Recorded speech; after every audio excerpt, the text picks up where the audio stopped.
Bună tuturor! Astăzi să jucăm Miga, așa să vă prezint și familia și astea. Deci hai să jucăm. N-am mai jucat, de la primul meu episod n-am mai jucat de mult. Haideți să jucăm, deci vom face profesoara cea care adoră directorul școlii. Să începem, dăm aici cu școală. Apropo, n-am mai postat de mult timp și de la primul meu, asta este al doilea videoclip. Partea 1, încă n-am găsit ceva ca să facem partea a doua, pentru că n-am găsit. Deci, haide să vedem. Hai mai repede, încarcă-te. Așa, să începem. Bravo! Te iubesc, soțule, care m-ai iubit. Da, of. Ring, ring, ring, ring. A început orele. Stai, mă duc. Valeu, trebuie să curăț că încep orele, că e dimineață.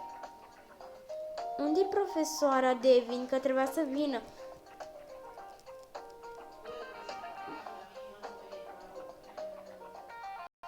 Am venit! Ce țip la mine?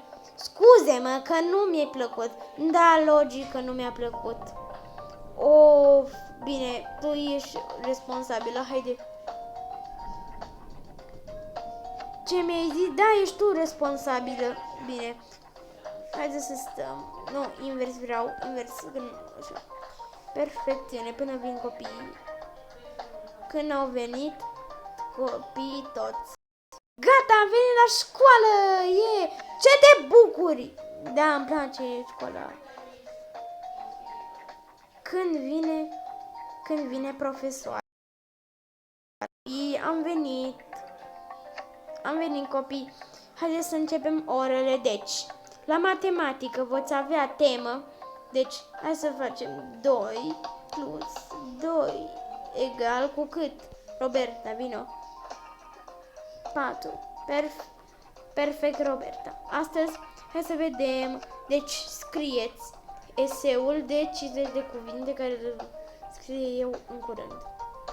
Peste 5 ore. Doamna, nu mai putem. Doamna, ne încălzim aici. Bine, vă dau eu pauză. Ring, ring, ring, plecați în pauză.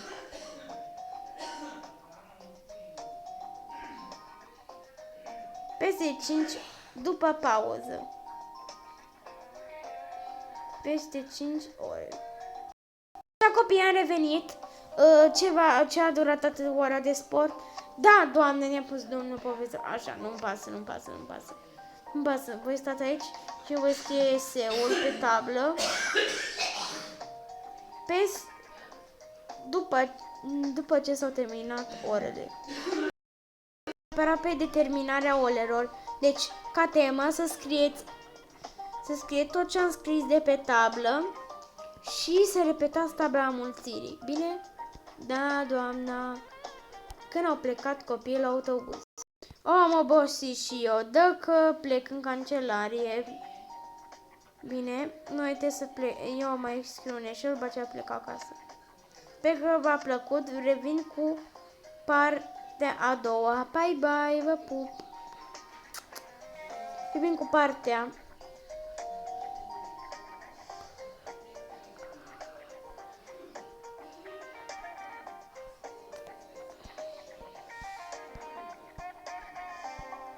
a doua. Pa! Și să-mi dați follow și pe TikTok și pa!